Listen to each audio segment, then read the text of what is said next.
El primer esquema de comunicación fue diseñado por el lingüista Roman Jakobson en 1963. Este modelo fue ampliamente aceptado y difundido por el estructuralismo, y el que hoy día más se enseña en las escuelas. Pero años adelante, este esquema fue considerado por comunicólogos, lingüistas y antropólogos como inaceptable. Se ha demostrado que el concepto de comunicación excede los aspectos puramente lingüísticos y verbales, ya que está ligado a comportamientos sociales, comunica principalmente modos de conducta, es considerado un proceso dinámico y se toma el lenguaje como argumentativo, ya que transmite patrones de conducta o de pensamiento. Se ha afirmado que es imposible no comunicarse, ya que existen diversas maneras. La comunicación no verbal también transmite una gran cantidad de información. Su desventaja es que no es universal y requiere un código cultural, por lo que puede haber malinterpretaciones en el envío de un mensaje. Los modos de comportamiento que integran la comunicación son la palabra, la entonación, el gesto y la mímica, la mirada, el espacio interindividual y las reglas sociales. El comportamiento varía según la situación comunicativa en la que se encuentran los sujetos. Esta está constituida por las personas, el asunto, el lugar y el momento. Las personas dependen de diversos factores psíquicos y relacionales, que son la historia y el vínculo de las personas, y la imagen que se tiene de uno mismo y del otro. Los sociales, que dependen de la inserción social de cada interlocutor, la clase, el grupo o el grado en que se encuentra. Y lingüísticos y cognitivos, que son el conocimiento de la lengua, el tipo de discurso y el código adecuado, y el conocimiento no verbal y sobre el mundo, que deben ser similares para mejorar la comunicación. Y el lugar y el momento dependen de factores situacionales. Un nuevo esquema de la comunicación por Kerurat Oreggioni. Bueno, las partes de este esquema son competencias lingüísticas y prelingüísticas, competencias ideológica y cultural, determinaciones psicológicas, restricciones del discurso del universo, modelo de producción. Como ven en naranjadito, está emisor, mensaje, receptor, referente, canal, codificación y decodificación. Bueno, ahora explicaremos cada uno de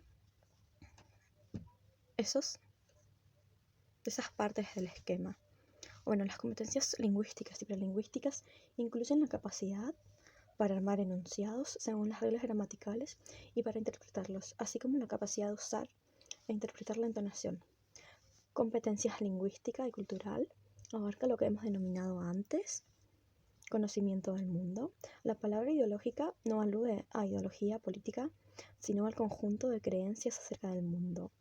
Suele comprobarse que la comunicación es más fluida cuando las instancias emisora y receptora comparten un mismo universo ideológico y cultural.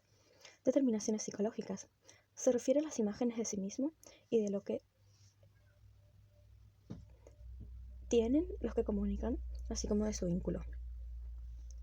Restricciones del universo del discurso. El emisor no elige libremente lo que debe o quiere decir, sino que está restringido por la situación comunicativa y por el discurso o texto que esa situación le impone.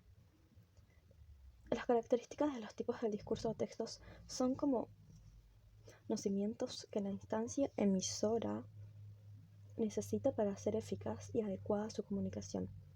Del mismo modo, la instancia receptora usa su conocimiento acerca de las construcciones y características de los diferentes tipos de texto para interpretar lo que lee y escucha. Modelo de producción. Se trata de un conjunto de reglas que rigen de procesos de codificación y decodificación y que son comunes a todos los usuarios de una lengua. Parecía ser que incluyen tanto la competencia lingüística como la ideológica y cultural y datos del texto comunicativo. Otras observaciones sobre la comunicación. El ruido, interferencia en la transmisión. La redundancia, error de los hablantes. Redundancia significa expresiones que hay que evitar. Tiene como función reducir el ruido. La ambigüedad, que un enunciado dé lugar a más de una interpretación. El mensaje. Entre emisor y receptor hay un mensaje.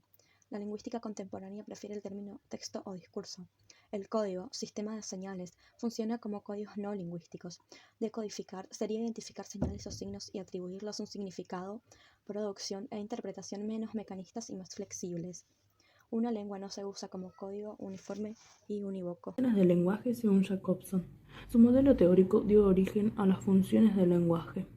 Este término aludía a que todos los actos de comunicación tienen como propósito informar, influir sobre el receptor, expresar la subjetividad del emisor, mantener la comunicación, crear arte verbal y hablar del lenguaje mismo. Según Jacobson, las finalidades comunicativas estaban limitadas a 6 funciones.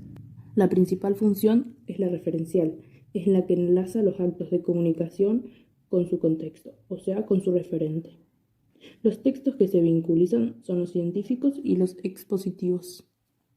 La función conativa apunta al receptor, sobre quien influye para que actúe o piense de cierta manera. Los textos que se vinculizan son los discursos políticos y la publicidad.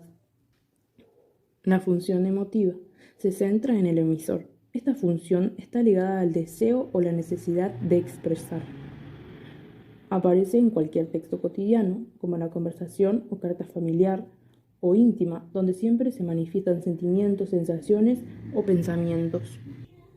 La función fática se manifiesta a través de enunciados destinados a informar que el canal está abierto o a averiguarlo. Función poética. La función poética consiste en la creación del mensaje mismo. Se manifiesta en textos literarios en general y no únicamente en poemas. Función metalingüística. Está centrada en el código.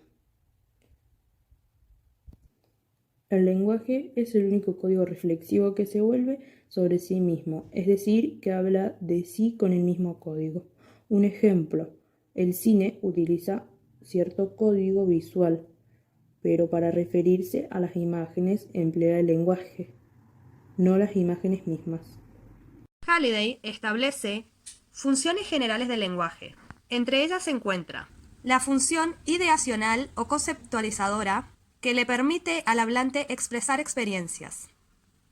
La función interpersonal, que ayuda a establecer relaciones sociales. Expresa las participaciones y las relaciones de los sujetos en la situación comunicativa. Y la función textual permite estructurar el mensaje como un texto. Este autor también habla de las variedades lingüísticas. La primera de ellas relacionada con los usuarios, donde no hay diferencias semánticas.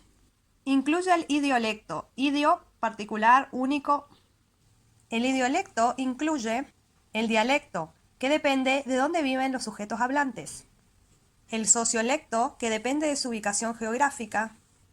Y el cronolecto, que está en relación con su edad. Las variedades lingüísticas tienen que ver, en segundo lugar, con la situación comunicativa. Esto determina la forma de usar el lenguaje. Los registros pueden ser oral o escrito, profesional, no profesional y formal, no formal. Implicaciones pedagógicas de la comunicación. No basta con repetir esquemas o enseñar conceptos. La comunicación debe ser un contenido transversal en todos los aprendizajes, apareciendo a lo largo de la escolaridad. Puede ser a través de dramatizaciones, situaciones comunicativas, creación de diálogos, etc.